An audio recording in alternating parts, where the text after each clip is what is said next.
each day to meet the standards of determination, courage, and selflessness demonstrated by our greatest generation.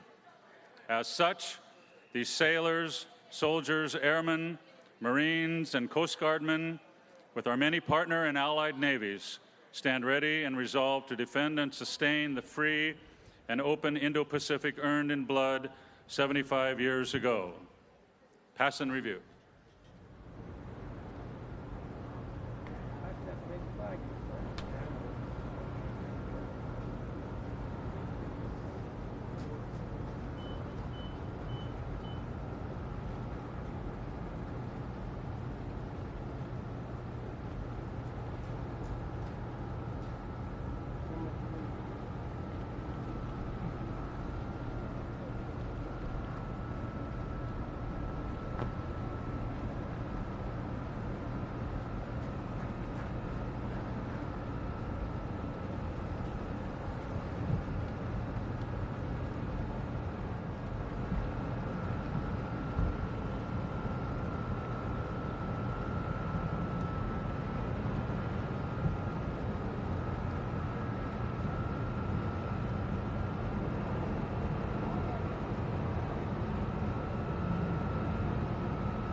Thank you. Please take your seats.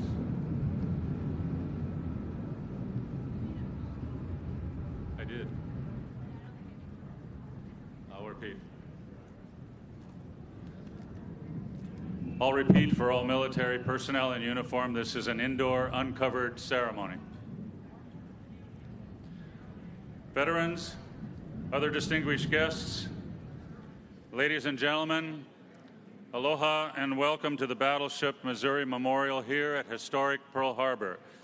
It is 9:02 a.m., the moment 75 years ago when this ceremony began on this ship.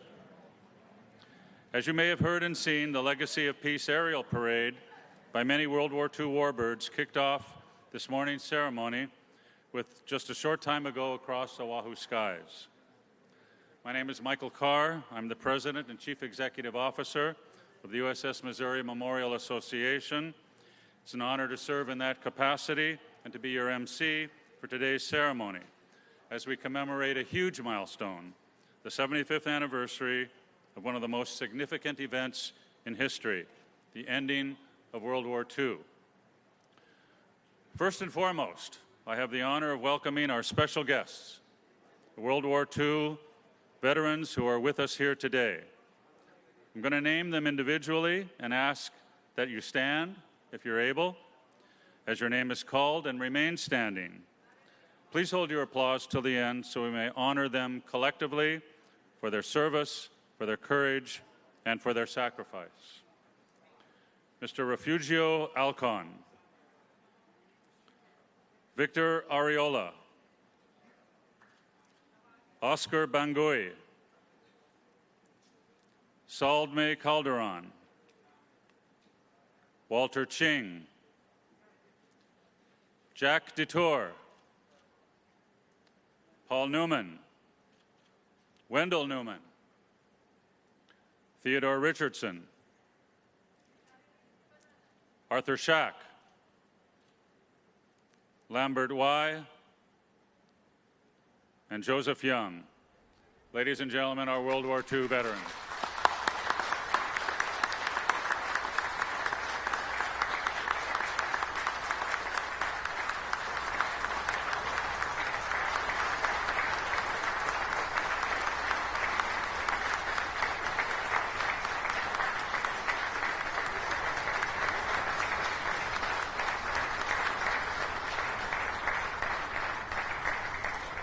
It's an honor to have you in our company today.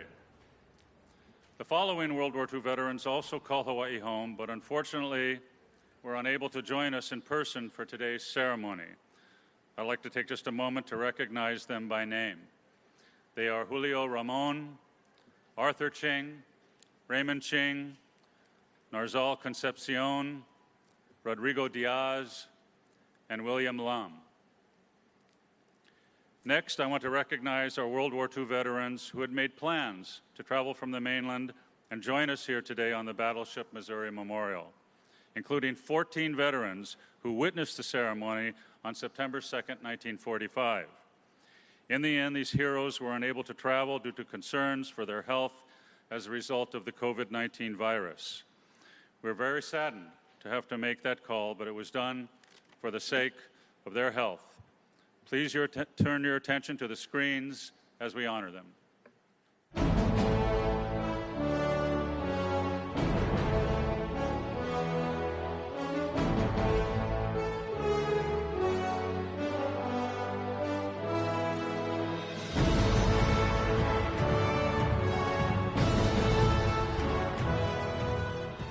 Fame Academia, Seaman Euler, Petty Officer First Class, U.S. Merchant Marines, U.S. Navy, Manila, Philippines, Subic Bay. Carlisle Agrigilius, Corporal Marine Corps, Los Angeles, California. Gordon Barker, MM-3C, Navy, Springfield, Massachusetts. Albert Bloomer, Second Class, U.S. Navy Gunner's Mate, Dunaba, California. Doyle Boothroyd, Airman Second Class, Navy, Goodland, Kansas. Thomas Bristol, Sergeant, Army Air Corps, Fair Lawn, New Jersey. Jack Brock, S-1, Navy, Los Angeles, California. Lee Broussard, Y-3C, Navy, Lareauville, Louisiana. Edgar Buffman, Gunner's Mate Second Class, Navy, Philadelphia, Pennsylvania. Robert Chapman, PFC, St. Louis, Missouri. Andre Chapaz, Tech 5, U.S. Army, San Francisco, California. James Climo, Staff Sergeant, U.S. Marine Corps, Los Angeles, California. Judge Davis, Seaman First Class, U.S. Navy, Division F, Union City, Tennessee. Donato De Filippis, Seaman First Class, Navy, Brooklyn, New York. Arthur Del Rey, O.M. Mike, Navy, Pasadena, California. Farland Duberry, Sergeant First Class, Army 96th, Seattle, Washington. Lindsay Edwards, FC-3 Navy, Gentry, Arkansas. Herbert Elfring, Captain Army, 251st Coast Artillery, San Diego, California. Manuel Flores, Buck Sergeant, U.S. Marine Corps, Boston, Massachusetts. Donald Fosberg, S-2C, Radio Max Navy, Los Angeles, California. Armando Galela, Sergeant Major, Army, North Tarrytown, New York. Richard Grantham, Quartermaster Third Class, Navy, Pasadena, California. Edward Greenfield, Lieutenant, Navy, New York, New York. Chester Gross, Seaman First Class, Navy, New Caney, Texas. William Haller, AOM-2, Navy, Martinsville, New Jersey. We knew a possibility we may not come back, but we didn't dwell on that. We dwelled on the fact that we're going in to end the war in our favor. And that's what we did. So that winning the war meant keeping America's American freedom. You could not get a better education than going into the service and fight for your country that you believe in. If you live anywhere in the world besides America, you'll know the reason why. There's no other place better than the good old USA.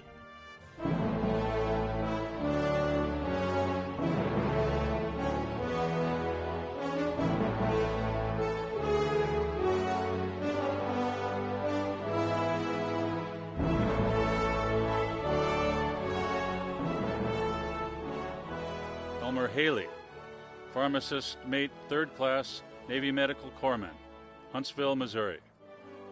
Thiele Harvey, private, United States Marine Corps, Odessa, Texas. Stuart Headley, S-1C, Navy, Buffalo, New York. Clayton Hilliard, Sergeant, United States Marine Corps, Kenosha, Wisconsin. Jack Holder, AMM-1 Navy, Newcastle, Texas. William Hook, Corporal, United States Marine Corps, New York, New York. Robert Jackson, SAO-2C, Navy, Monroe, Wisconsin. Robert Kemp, QM-3, Navy, Baltimore, Maryland. Robert Kennedy, E-2M2, United States Navy, Electronic Maintenance, Canisteo, New York. Walter Kocher, U.S. Navy, Benton, Pennsylvania.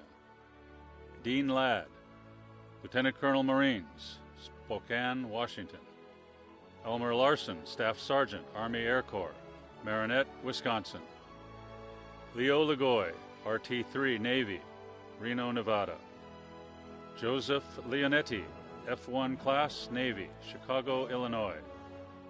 Albert Liberator, MOMM-1 Navy, Scranton, Pennsylvania. Donald Long, Commander, Navy, Barnum, Minnesota. Albert Machado, Sergeant, Army Air Corps, New Bedford, Massachusetts. Neil McCallum, Corporal, United States Marine Corps, Candor, North Carolina. Robert McGranahan, S-1C, Navy, Albany, New York. Hugh McNaughton, AOM-3C, Navy, VPB-27, Portland, Oregon. Donald McPherson, Ensign, U.S. Navy Air Corps, Adams, Nebraska. Jimmy Mansour, Corporal, USAAC, La Crosse, Wisconsin. Charles Montanaro, Oiler, Merchant Marine, San Diego, California. Eugene Morse, EM-3 Navy, Spokane, Washington. Lincoln Mott, RM Tech 3, U.S. Navy, Tuckerton, New Jersey. Gilbert Nadeau, Signalman, 3rd Class Navy, Beverly, Massachusetts.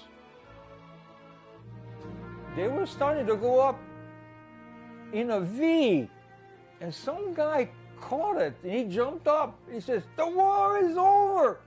And all the guys said, "The war is over!" And they all ran for their tent. They got the M1 rifle. They came out and started squeezing clips and pop, pop, pop into the sky. That's how. I mean, the guys were yeah. They were letting their enthusiasm go. You know, yeah. It was great. It was great. And next morning, the officers collected all the rifles. I hate it. I love my rifle. I didn't want to give it back.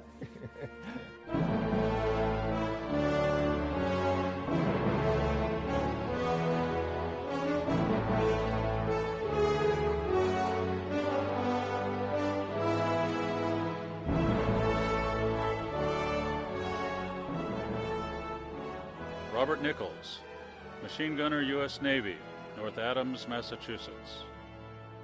William Parsons, Radioman 1st, Navy, May, Idaho. Calvin Pachetta, Chief Gunner, Navy, USS New Mexico, Philadelphia, Pennsylvania. Lewis Pattison, Lieutenant Navy, Smiley, Texas. Gerald Pedersen, PPC, Marine Corps, Long Beach, California. John Pildner, PFC, Army, North Cumberland, Pennsylvania. William Pinto, Wiper, U.S. Merchant Marine, World War II, U.S. Army, Korean War, Rodeo, California. Douglas Plate, Vice Admiral, San Diego, California. J. Roberts, Coxswain, Navy, Spring City, Texas. Bobby Ross, Head Messman, Merchant Marine, Mobile, Alabama. Kenneth Saff, First Lieutenant, Army Air Force, Kane, Pennsylvania. Philip Sagioni, Seaman, Second Class Navy, Wilmington, Delaware. Gilbert Sanchez, 52, Second Class Radar, Navy, Coast Guard, Ruth, Nevada. Thomas Schonecker, SN2 Navy, Albany, New York. Gordon Scott, Chief Petty Officer, Navy, San Francisco, California. John Scott, EM1 Navy, USS Malloy, Philadelphia, Pennsylvania. John Seward, M1C Quartermaster, First Class, Navy, Wisconsin Rapids, Wisconsin. Jerry Smith, U.S. Navy, Winsboro, Louisiana. Edward Souza, CRM Chief Radio Man, U.S. Navy, USS Remy, Santa Clara, California. Harold Staggs, Torpedo Man, First Class, Navy, Pasadena, California. Beatrice Thaler, Army Air Corps, Reno, Nevada. Edward Trimper, Corporal, U.S. Marine Corps, North Plainfield, New Jersey. Thomas Voucher, Lieutenant Colonel, Army Air Corps, Mission, Texas. Joe Watson, Fireman, First Class, U.S. Navy, Appomattox, Virginia. Kenneth Wells, PFC, 6th Marine Division, Ottawa, Ohio. Robert Wheeler, musician, First Class Navy, San Diego, California. On Victory Day, I'm waiting to be, I was on Attu, Alaska, in a patrol bombing squadron, the same one I'd been in for 3 years, and we were preparing to be part of the northern invasion force for Japan, but they canceled the northern part. Well, they didn't cancel it. The war was over after the bomb. The victory turned out to be far better than most of us anticipated, because there was tremendous amount of fatalities forecast for a military assault on Japan. I think people were so elated they didn't even think about the future, the after. They were just such a happy, people were just out of it when the war ended. V Day and VJ Day, God, they were, we weren't here, we were still overseas, but what we saw, and heard, I think people were happy, got rid of that, all the problems, a lot of problems, and then everybody turned to make a life for themselves. It's no longer an option. That's what Douglas said in his speech that day. He said that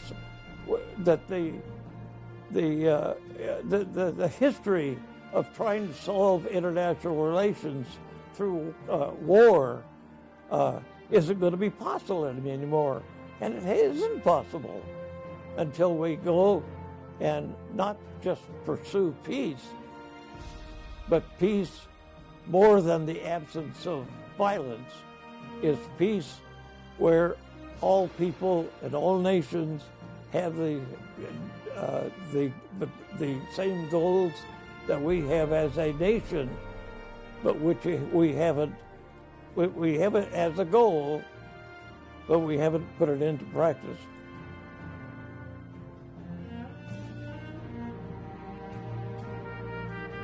Thank you. All these ladies and gentlemen had indicated a desire to be here today. I'd also like to take a moment to honor the memory of all those World War II veterans who are no longer with us and those who cannot be physically with us today. A special tribute goes out to Art Albert, a World War II crewman of the USS Missouri. You may remember Art. He joined us every year for this commemoration ceremony for the past 18 years, and his goal was to be here for the 75th anniversary as well. Art and the USS Missouri were destined to be linked in memory for all time. On January 29, 1944, the USS Missouri was launched at Brooklyn Naval Shipyard. It was also Art's 17th birthday and the day he reported for duty on board the Mighty Mo. Art witnessed major historical events during his service aboard the ship. Following the kamikaze attack against the Missouri on April 11, 1945, Art helped push the wing of the Japanese airplane into the ocean, suffering minor injuries from the attack. 75 years ago today, on September 2, 1945, Art witnessed Douglas MacArthur pull up on the port side of the ship and depart from his destroyer Tin Can, as Art said, like he was getting out of a taxi in New York City. Art was also part of the crew that carried President Harry Truman to a conference in Rio de Janeiro in 1947. Art served on the Mighty Mo until his 21st birthday. Art loved this ship. He was immensely proud to be part of her story, and he looked forward to coming back here every year to remember this special anniversary in world history. He, as well as each of you sitting here today, and the many others that have gone before him, are some of our greatest treasures. Sadly, Art passed away 3 months ago on June 3rd, but we feel his spirit here today and know he is smiling down upon us as we remember his fellow shipmates and all other World War II veterans who fought to protect our freedoms on this historic anniversary. Please join me in a moment of silence to honor this special veteran and someone I'm proud to have called my friend, Art Albert, and all the World War II veterans who've passed away.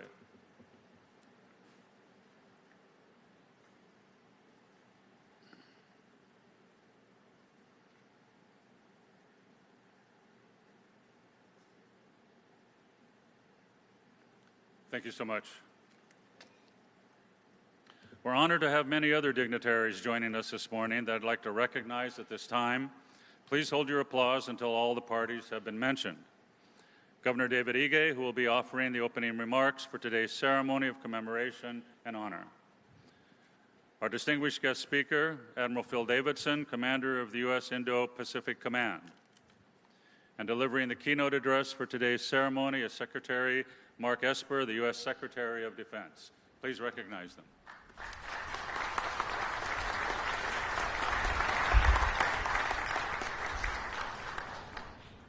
I'd now like to take a moment to share a message from Senators Bob and Elizabeth Dole, honorary co-chairpersons of the National 75th Commemoration of the End of World War II. This is their message. When we were invited to co-chair today's commemoration, surrounded by the sacred waters of Pearl Harbor, we knew only the most extraordinary circumstances would keep us from joining you in person. Like everyone, we never imagined such circumstances would come to pass. Please know our hearts are with you this morning, and despite the distance, we are honored to co-chair this momentous occasion alongside our dear friend, Linda Hope. As a combat-wounded soldier, the youngest sister of an Iwo Jima survivor, and two proud advocates for our veterans, their families, and their caregivers, we know well the devastation and tragedy of war. At the same time, we have seen war summon the greatest qualities which humans are capable: courage beyond measure, loyalty beyond words, sacrifice, ingenuity, and endurance beyond imagining. The attack on this harbor echoed across the ocean to the mainland, ringing from coast to coast as a great call to action. When that call was heard, the entire nation responded. Perhaps no generation since our founders better understood that if they attempted to meet the moment while divided, they would not succeed. If they allowed the burden of the war to be shouldered by a precious few, they could not win. And if they did not find their path to victory, the future of our nation and freedom itself might perish from the earth. The World War II generation eliminated one of the greatest threats to peace in the world that the world has ever known. Yet incredibly, that was not all they gave to our nation. those Americans showed future generations the sacrifice that we must sometimes make to preserve and protect freedom. They demonstrate the insurmountable odds that our country can overcome when we act as one. Most importantly, they provided that even in moments darkened by uncertainty and despair, there is tremendous hope. Through unity, through selflessness, America can always find a way. May God bless the souls who lost their lives in World War II and the service members who restored the world's peace, and may God forever bless the United States of America. Bob and Elizabeth Dole.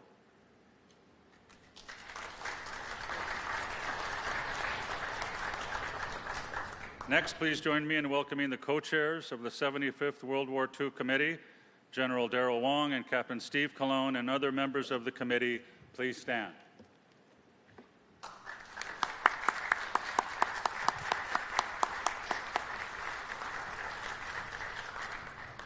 We began today's commemoration ceremony at 9:02 a.m., which was the time when the surrender ceremony began to bring an end to the most destructive war in world history. On September 2nd, 1945, it was a cloudy, dreary morning in Tokyo Bay, perfect weather for such a somber ceremony. More than 250 Allied warships encircled the Missouri with over 900 fighters and bombers in the air, representing 10 nations whose forces fought in the war. Top military leaders from the Allied forces and Imperial Japan gathered aboard this magnificent battleship. USS Missouri crew members were jammed together on the decks, on all levels, and atop the gun turrets, everyone wanted to witness history being made. The world was listening and watching as well, as dozens of news outlets and journalists who recorded the ceremony and captured each moment for future generations to remember for all time.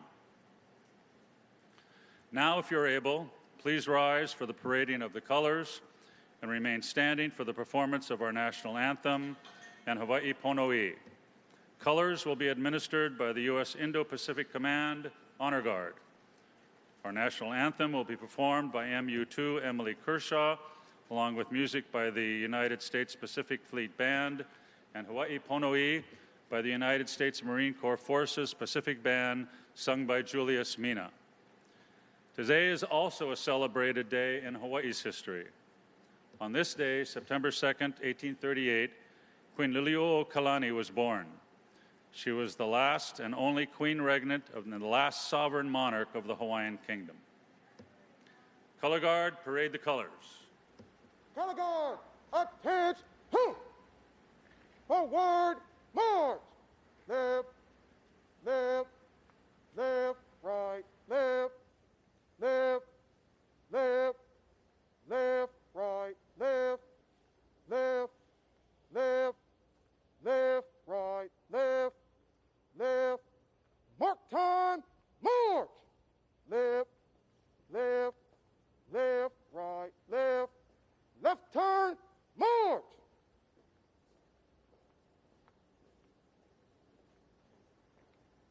Present. Arms.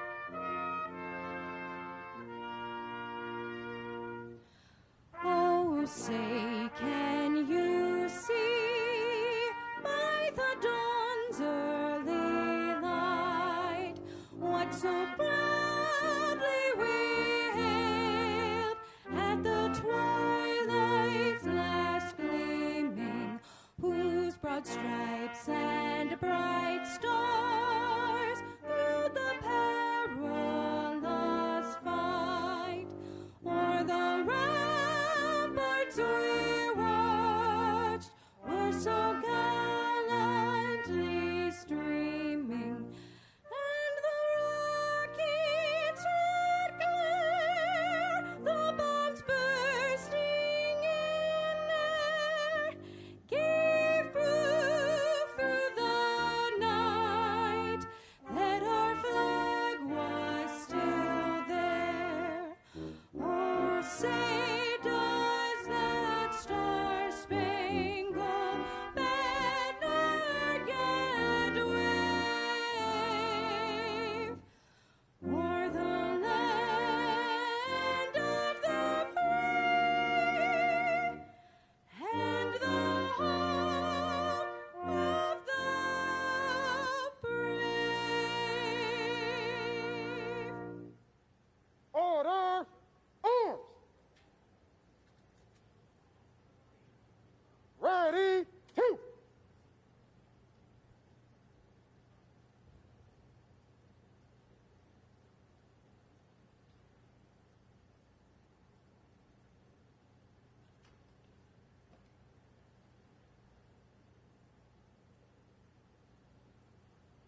Hawaii ponoi nanai komoi kanani ali he ali makuanani e kamehameha na kawae bale me kaihe makuanani e kamehameha na kawae bale me kaihe.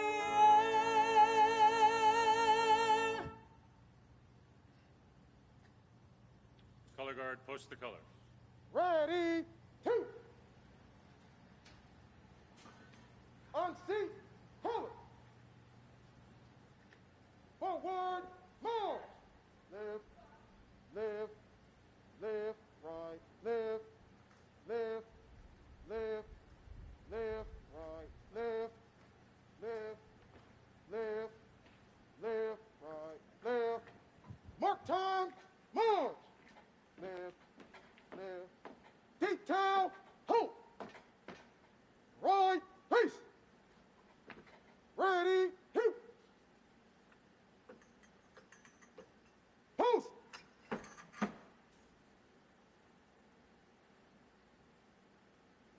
Ready, hit.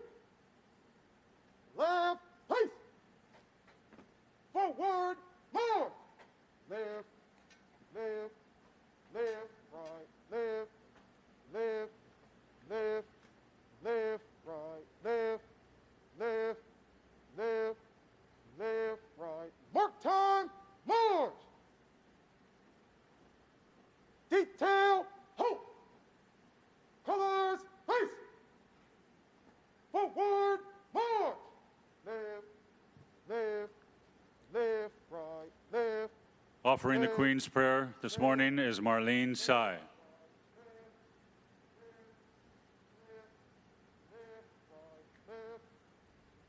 Here she is.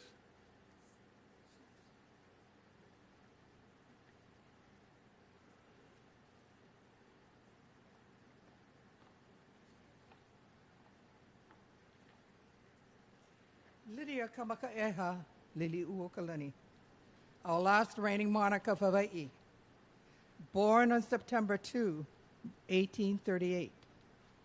Known as a prolific songwriter, a hymn written by the Queen, known as the Queen's Prayer, on March 22, 1895, while imprisoned in Iolani Palace. She asks for the Lord's protection, mercy, and loving kindness, and forgiveness of those who wronged her. Peace will be our wish, now and forevermore. Amen. O kolo no, ai kalani, o ko oia ia, he molele hoi, mai nana ino ino, na heva o kanaka, aka e hui kala, ama e ma e no laila e kaku. Ma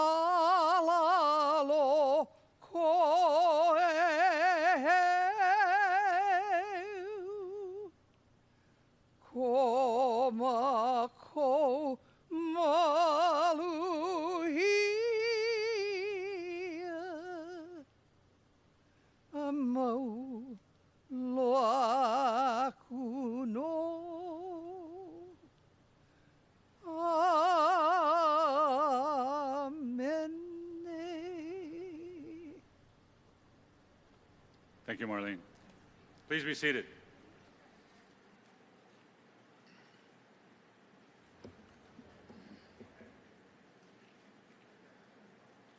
"75 years ago, the Japanese delegation had no idea what to expect upon boarding the U.S. Missouri to sign the formal documents agreeing to Japan's unconditional surrender to the Allied forces. For nearly 4 years, the war in the Pacific had raged as a series of epic, ferocious, and brutal battles on land, at sea, and in the air. The United States and Japan were fueled by a deep hatred for each other. Foreign Minister Mamoru Shigemitsu and the rest of the Japanese delegation stood across from General Douglas MacArthur as he signed the instrument of surrender as the Supreme Commander of the Allied forces.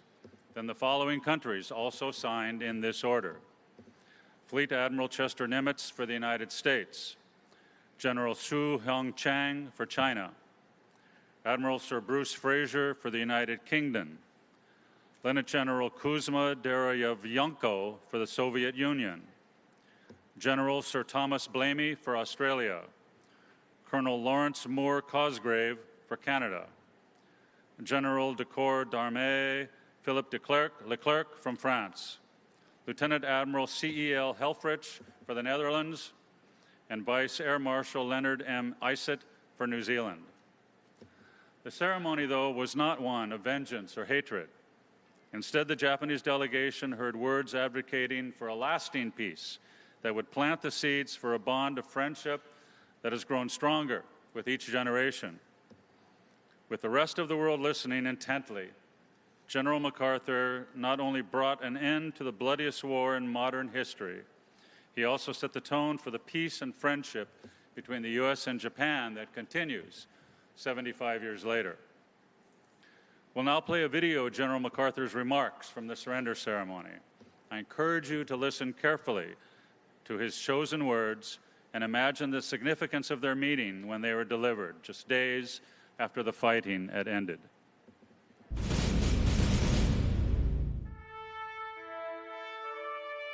It is my earnest hope, and indeed the hope of all mankind, that from this solemn occasion a better world shall emerge out of the blood and carnage of the past.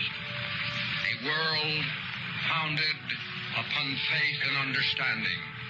A world dedicated to the dignity of man and the fulfillment of his most cherished wish for freedom, tolerance, and justice.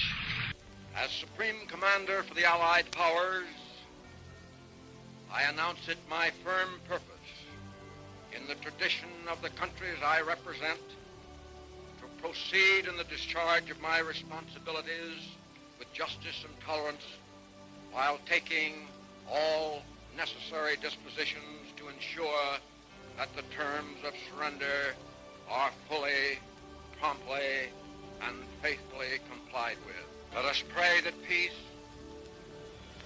be now restored to the world, and that God will preserve it always. These proceedings are closed. These proceedings are closed. With those four powerful words, the deadliest war came to an end. At the conclusion of the ceremony, over 900 fighters and bombers that had been in the air over Tokyo Bay dropped down and flew over the Missouri. Fighting for peace came with heavy sacrifices by all, but we would like to offer our eternal gratitude to the memory of all those service members who fought so bravely, often to their death, to make the freedoms we enjoy today possible. Today we gather on was once used as an instrument of war, but has since instead evolved into an altar of peace and reconciliation. I'd like to call upon Steve Colon, Chairman of the Board of Directors of the USS Missouri Memorial Association and co-chair of the 75th Commemoration Committee, to say a few remarks and introduce our first guest speaker. In 2006, Steve retired as a captain after serving 26 years in the Navy and Navy Reserve.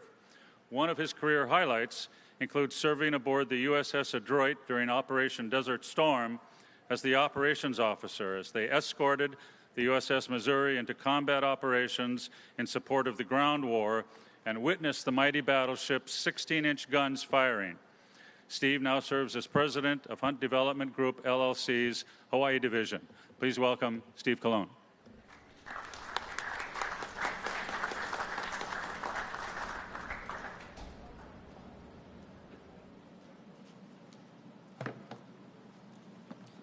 Thank you, Mike. Ship looks great. You should be very proud of your crew. Mr. Secretary, Admiral Davidson, Governor Ige, flag and general officers, distinguished visitors, and most importantly, our World War II veterans, welcome and aloha.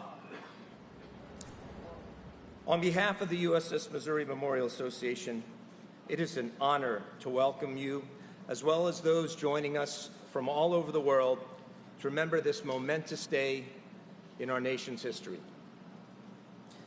But first, as chairman of this amazing organization, I'd like to take a moment to remember someone who's not here with us today, but I know he's looking down on us. My good friend and mentor and predecessor, Tim Gard, served in this organization for 25 years and was our chairman since 2014. His passion for the Missouri pushed us and encouraged us to ensure the Mighty Mo would be a memorial we could all be proud of. I know how badly Tim wanted to be part of this ceremony, and it still saddens me that we lost him before that could happen. Tim, we miss you. I know you're here with us, though, in spirit. I can't tell you how proud I am of the job our Missouri crew members have done to get this ship ready for today. Those of you who are here with us are witnessing it firsthand, and I hope those watching from their homes can get an idea of the remarkable condition of this historic vessel. Our crew members are committed to preserving this iconic battleship and sharing her story and place in our nation's history. And what a story that is. 75 years ago today, this ship was witness to arguably the most important surrender in our world's history. To our Missouri staff and volunteers, well done on getting her ready for this special occasion. We're grateful for the dedication and commitment to sharing the USS Missouri's story and her place in history. I know these 6 months have been trying on you, and I have to tell you that going forward, we will be sailing into some rough seas. But like the greatest generation before us, I know we will persevere, and someday soon, we'll be welcoming visitors back to see this national treasure. Mahalo nui also to my 75th anniversary World War II Commemoration Committee co-chair, General Darrell Wong, as well as all of our committee members who are here and watching for the hard work in planning these events. It was been a very challenging environment. Bravo Zulu to all of you. To our World War II veterans here and watching from afar, we once again remember and thank you for the sacrifices that you made. We will never forget, and we will always honor your service. So let's go ahead and hear from our distinguished guests who have joined us today. First up will be Governor Ige, who will help reflect and remember on that day in Tokyo and how it resonates for all of us. Both he and Admiral Davidson served as the 75th World War II Commemoration Committee co-chairs. And I was honored to be serving with both of you. Governor Ige is the 8th governor of the state of Hawaii. He's the first governor of Okinawan ancestry. He's also the son of a decorated veteran of the 442nd Regimental Combat Team that fought so heroically in World War II. Ladies and gentlemen, please help me give a warm welcome to Governor David Ige.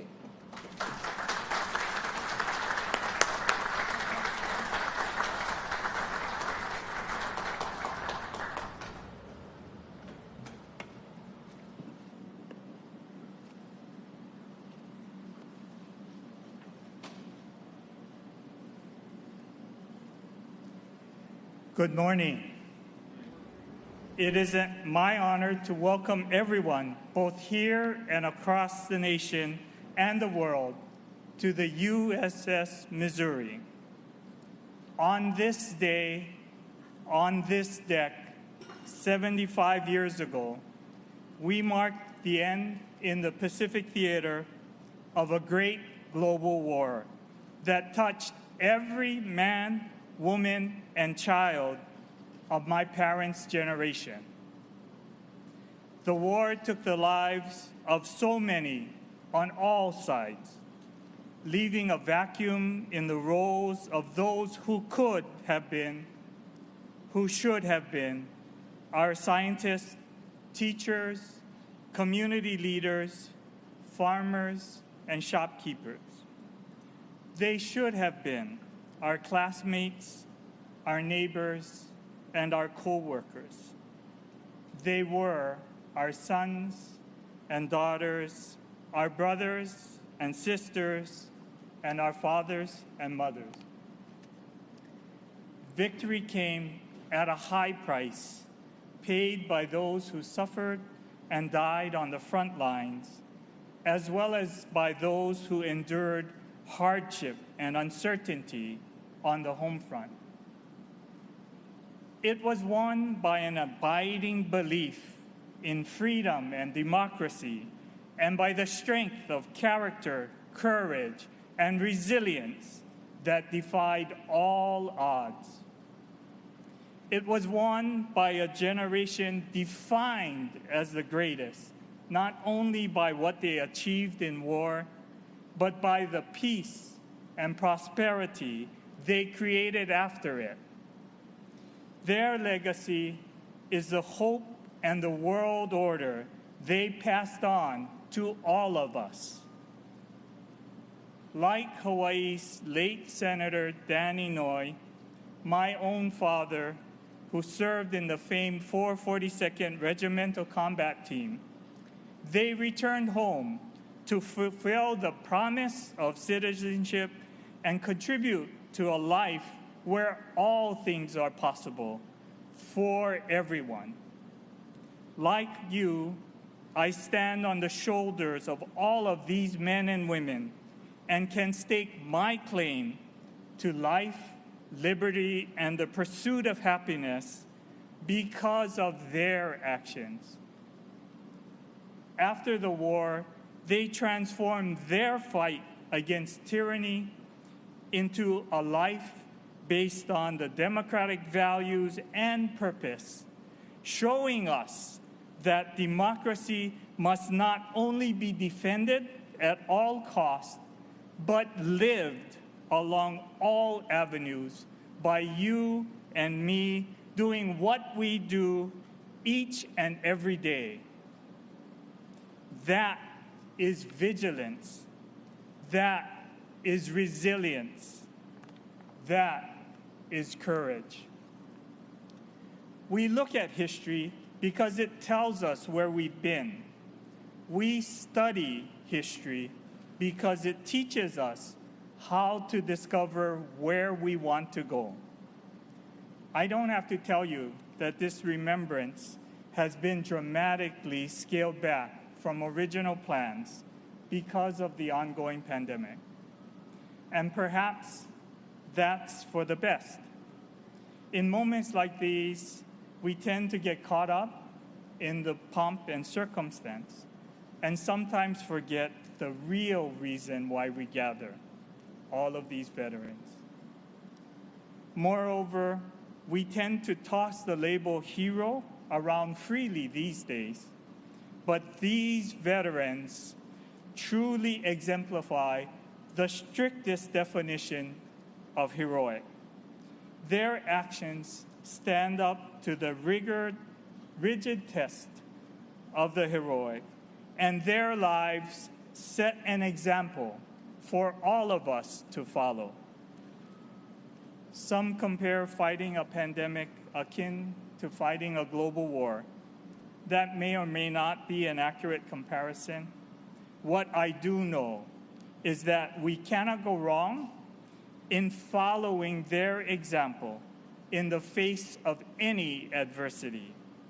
Their courage under fire, strength of character, resilience over time provides a clear roadmap for us to follow in all that we do, whether we are fighting social injustice or a virus.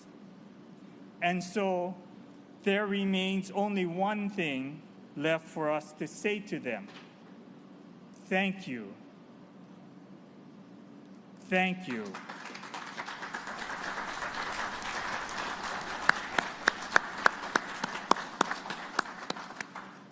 And we pray they grasp the depth of those words and the immensity of our debt. God bless you all. Thank you and aloha.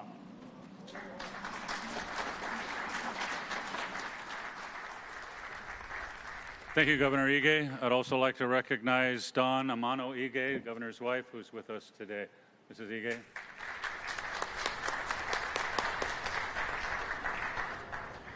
General Mark A. Milley, the 20th Chairman of the Joint Chiefs of Staff, would like to take this opportunity to pay tribute and to thank our World War II veterans for their bravery and sacrifice in service to our nation. We remain indebted to the veterans whose service demonstrated the selfless action of the greatest generation, who not only served to protect and defend our nation, but were part of the global force to defend peace. Ladies and gentlemen, General Mark Milley, Chairman of the Joint Chiefs of Staff. The greatest generation that took up arms to defend freedom against tyranny in the Second World War fought for something. They fought for a better peace.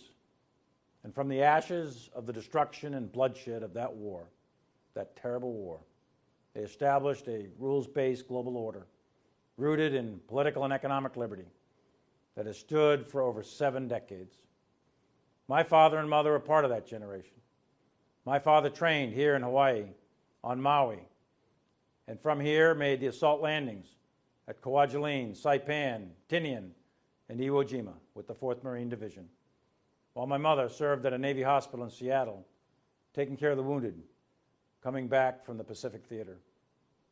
I often reflect on my parents' service to this nation, and the lessons I take from their example have shaped my views on this nation's role and place in the world.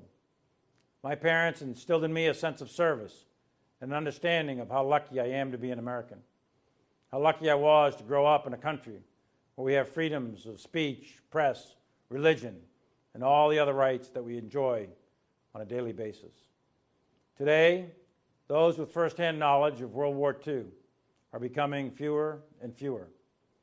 And so we all must never forget the horrific cost of great power war and the sacrifices of those that went before us. As the Chairman of the Joint Chiefs of Staff, on behalf of every soldier, sailor, airman, Marine, and Coast Guardsman, more than 2.3 million of us that wear the uniform today, we all extend our sincerest thanks to our World War II veterans for granting us the gift of freedom. And we renew our commitment to preserve the Constitution and the values you fought so hard to preserve.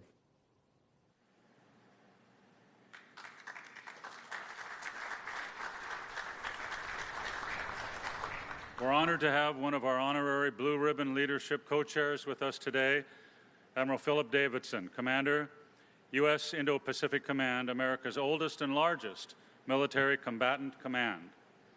As a surface warfare officer, Admiral Davidson has deployed across the globe in frigates, destroyers, cruisers, and aircraft carriers, and he has held command at every level.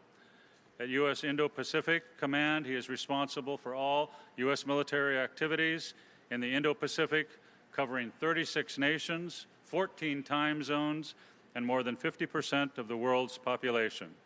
Ladies and gentlemen, the Commander, U.S. Indo-Pacific Command, Admiral Phil Davidson.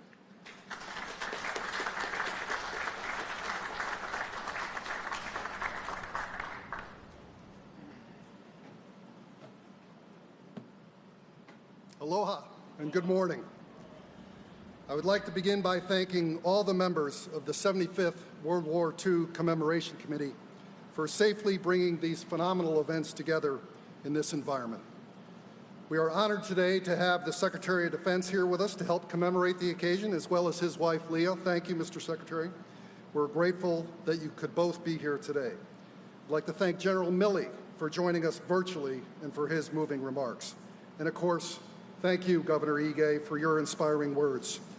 They underscore the significance of the state of Hawaii's magnificent relationship with our armed forces.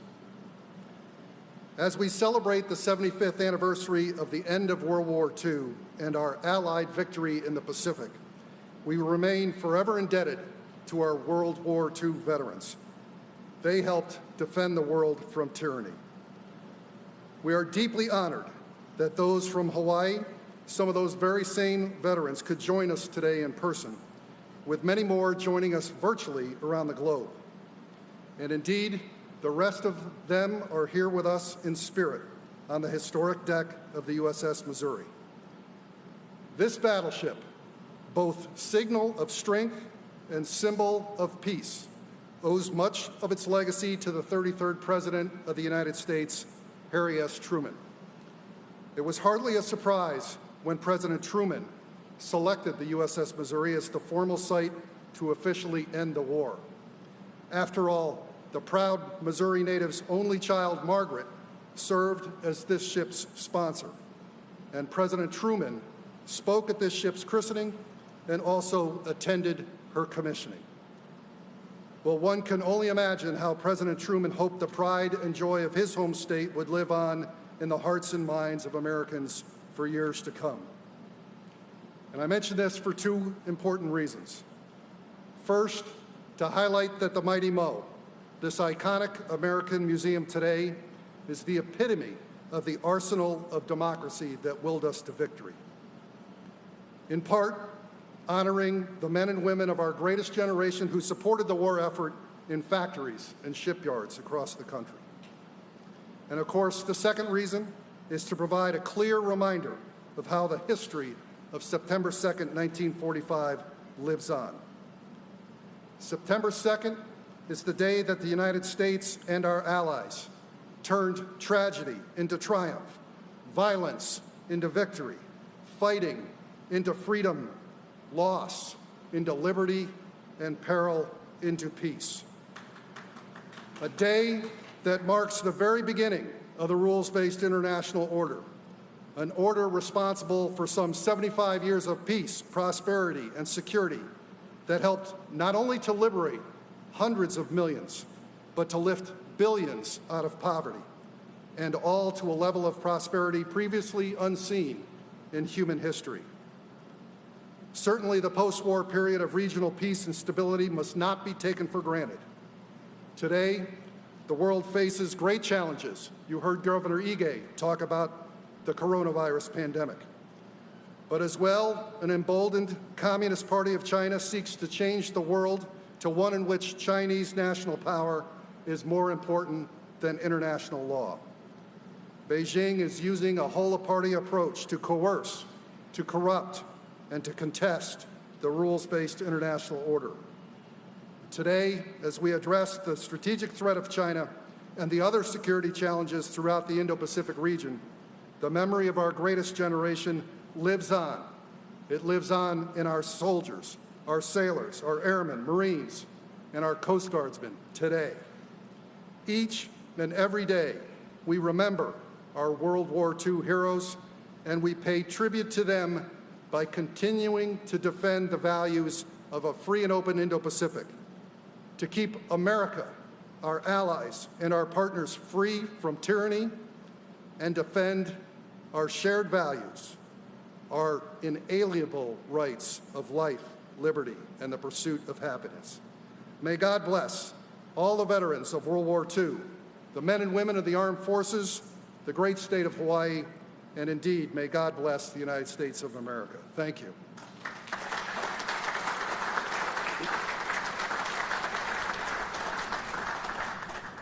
Now, as I mentioned before, we are joined today by the Secretary of Defense, Dr. Mark Esper. Secretary Esper is a graduate of the United States Military Academy at West Point, Harvard University, and George Washington University. He is a proud Gulf War veteran and former Army infantry officer. From the moment that he assumed office in July of 2019, Secretary Esper has been relentless in implementing our national defense strategy, and he remains committed to focusing the Department of Defense on the Indo-Pacific theater. He joins us today in the midst of his travels throughout the region to engage with allies and partners, observe high-end military exercises, meet with our service members, and of course, today to honor our veterans. Ladies and gentlemen, it is my honor to introduce our keynote speaker, the 27th Secretary of Defense, the Honorable Dr. Mark Esper.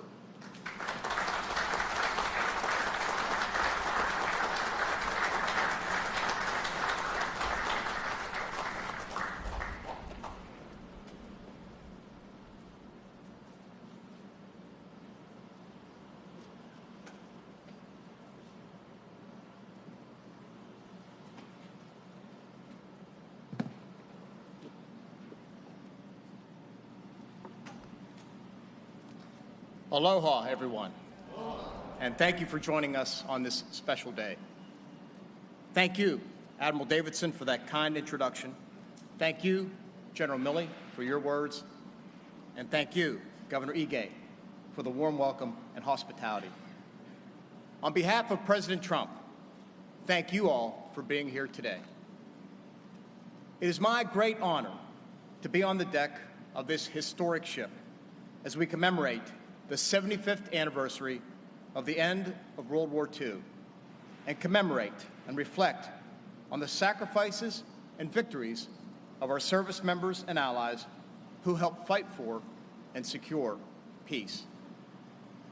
I would like to extend a very special welcome to the members of the greatest generation here with us this morning, whose remarkable stories of courage and heroism are forever etched into our nation's heart and history.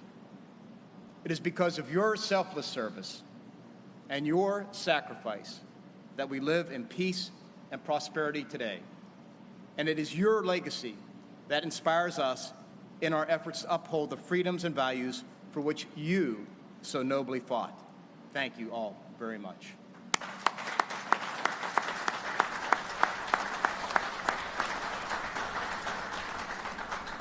It is fitting that we are gathered here today on USS Missouri, where the conflict in the Pacific came to an end on this day in 1945.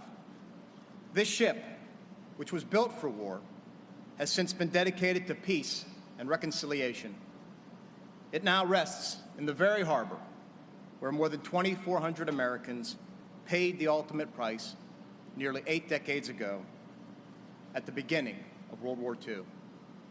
This morning, we pay tribute to all those we lost on that infamous date in 1941, and to the millions more who demonstrated our collective resolve and commitment to freedom in the years of war and hardship that followed. We remember heroes like Floyd Welch, an electrician's mate who helped save the lives of more than 30 sailors trapped in the sinking USS Oklahoma. With pinpoint precision, he cut holes in the ship's hull, freeing the sailors without igniting fuel cells. And we honor sailors like Mess Attendant Dory Miller, the namesake of the Navy's newest aircraft carrier. Miller assisted his mortally wounded captain aboard the USS West Virginia, then manned an anti-aircraft gun, and with no formal training, blunted the onslaught of enemy fighters and bombers. Since then, the memory of these men and those we lost in the attack on December 7th has served as an eternal reminder of the consequences of war, the human toll and tragedy, the debt paid in freedom's name, and the imperative of remaining ever vigilant. Throughout the war, millions of our countrymen answered the nation's call with great courage and selflessness. Americans of all faiths, races, and ethnicities, from all walks of life and vocation, rich to poor, and from all corners of the country, from cities to suburbs to farms. They left behind their loved ones, men and women alike, to sail across oceans and join allies in a desperate fight for liberty. From the deserts of Tunisia to the islands of Midway, and from the beaches of Normandy to the hills of Iwo Jima, these intrepid patriots stood arm in arm and shoulder to shoulder with our allies, determined to achieve total victory no matter how long it took. Meanwhile, on the home front, millions of other Americans served as civil defense volunteers, learning essential skills such as first aid, air defense, and firefighting. Many more bought war bonds, rationed consumer goods, and recycled scarce materials. Entrepreneurs, innovators, and production workers transformed assembly lines and industrial plants into the arsenal of democracy, ensuring military production kept pace with the needs of our soldiers, sailors, airmen, Marines, and Coast Guardsmen. And most importantly, though often separated by great distances and different challenges, the American people forged an unbreakable commitment to the cause of liberty, one that lives on to this day. World War II was an inflection point for the history of our great nation and for humanity writ large. The global fight against tyranny and oppression cost more than 70 million lives and caused unimaginable loss for the United States and our allies. Virtually no household was left untouched by the scale or scope of its wanton destruction. The human toll of the deadliest conflict in history led to the creation of a new world out of the rubble of the old, one that began with Imperial Japan's surrender on this ship 75 years ago. The war fundamentally altered the global balance of power and reshaped the international order into one led by like-minded nations, grounded in common purpose and shared values that prepared them well for a decades-long struggle against Soviet communism that would soon follow. In the aftermath of World War II, the United States assumed the mantle and the responsibility of leadership, recognizing that the Atlantic and Pacific Oceans would no longer protect us from conflicts started abroad, from ideologies with hegemonic ambitions, or from governments with malign intentions. It was America's time to lead, and we did so, guided by our founding principles and core values. The United States rose to the challenge. We built relationships with like-minded nations based on reciprocal trade, not predatory economics, based on respect for the sovereignty of all countries, not a strategy of might makes right, based on a commitment to always honoring our international obligations, not just when they serve our interests, and most importantly, based on our enduring values and beliefs. The result was today's international rules-based order that has provided security, prosperity, and stability to billions of people around the world for over a half-century. It set new standards and protocols when it comes to matters of trade and diplomacy. It raised the bar when it comes to human rights and individual freedoms. And it created new expectations regarding the use of force and the way countries should treat one another. Today, in the face of new challenges to this free and open order, we are working to build an even broader coalition of partners, one that includes both longtime friends and former adversaries, to protect the hard-fought gains of generations past and present, especially in the Pacific. We share an important goal, defending the sacred principles that benefit us all: democracy, liberty, sovereignty, human rights, mutual respect, and the rule of law. To do so, we continue to forge new partnerships and strengthen our existing ones. From our alliances with Japan, South Korea, and Australia, to our long collaboration with ASEAN countries, India, New Zealand, and the Pacific Island countries. Growing, deepening, and unifying this network must remain central to our collective strategy to ensure peace and prosperity for another 75 years and beyond.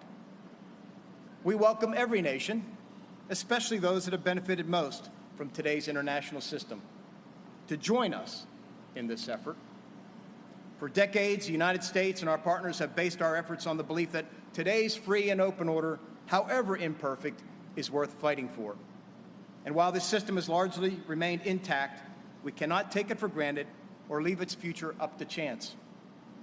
That is why, together, we are committed to improving it and remain ready to defend it, much like the greatest generation did when history called and fate challenged. 75 years ago today, the great American naval hero, Admiral Chester Nimitz, sent a message to the Pacific Fleet regarding the end of the war. He reflected on the heavy cost of victory and our solemn obligation to the fallen, which was, in his words, quote, the obligation to ensure that their sacrifice will help to make this a better and safer world in which to live. Our work today continues in this spirit. As we look to the path ahead, we honor the legacy of those who came before us and recommit ourselves to defending today's international rules and norms so that the world is safer and is better for generations yet to come. This means embracing the importance of what President Ronald Reagan called peace through strength and building a military and alliance structure to match that imperative.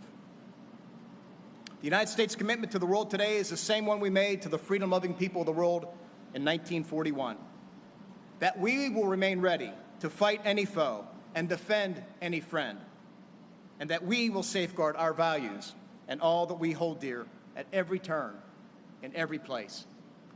We will not back down, and we will not yield. Freedom is far too precious to do otherwise, and the sacrifice of those who came before us is far too great. Ladies and gentlemen, thank you once again for commemorating this historic anniversary with us today. May God bless the members of the greatest generation and all of our veterans, service members, and allies across the globe. And may God bless the United States of America. Thank you.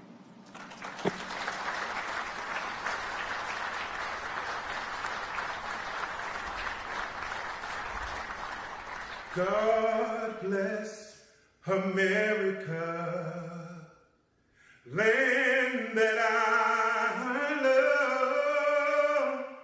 Stand beside her and guide her through the night with the light from above. From the mountains to the prairies, to the oceans, white with foam. God bless America, my home, sweet home. God bless America, my home, sweet home.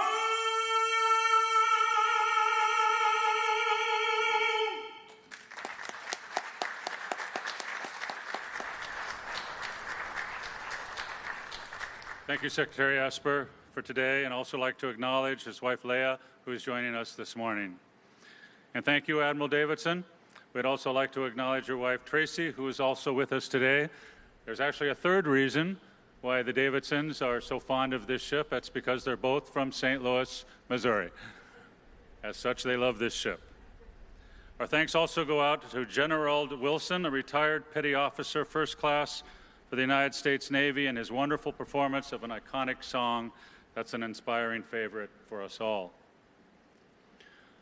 On an early Sunday morning on September 2nd, 1945, aboard the new 45,000-ton battleship USS Missouri and before representatives of 9 allied nations, the Empire of Japan signed a written agreement that formalized the end of hostilities in World War II. In honoring of our shared history, the following nations have placed wreaths on the deck of the USS Missouri as a sign of respect and tribute to the men and women who lost their lives during World War II. Australia, Brunei Darussalam, Canada, France, Federal Germany, Japan, Myanmar, New Zealand, the Philippines, Portugal, Russia, Singapore, South Korea, United Kingdom, and the United States of America. Offering flowers is a ritual that occurs around the world, symbolizing the beauty and brevity of life. As we honor the past, let us remember that what defines our relationships with our allies and partners is a deep-rooted mutual trust, friendship, support, and cooperation. It was our collective commitment and sacrifice during World War II that established the foundations of the free and open Indo-Pacific that benefits all nations today. As we look to secure our future, let us reaffirm our commitment to maintain a peaceful and prosperous world. We now wish to remember all those service members who made the ultimate sacrifice in defense of our country and to the freedoms that all of us enjoy. We'd like to ask all of you who are able to please stand for this portion of the program as we pay tribute to all fallen service members. First, with a moment of silence, followed by a rifle salute.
Thank you. Please be seated.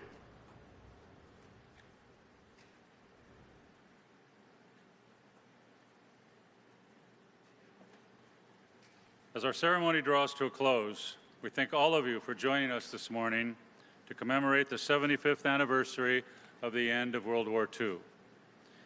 Thank you to our guest speakers, Governor Ige, Admiral Davidson, Secretary Esper. And a special thanks to our 75th World War II commemoration sponsors, including presenting sponsor, the Bob Hope Legacy, as part of the Bob and Dolores Hope Foundation, who made the vision and commitment of this ceremony possible. It gives me great pleasure to share a welcoming message from Linda Hope of the Bob Hope Legacy, representing the Bob and Dolores Hope Foundation.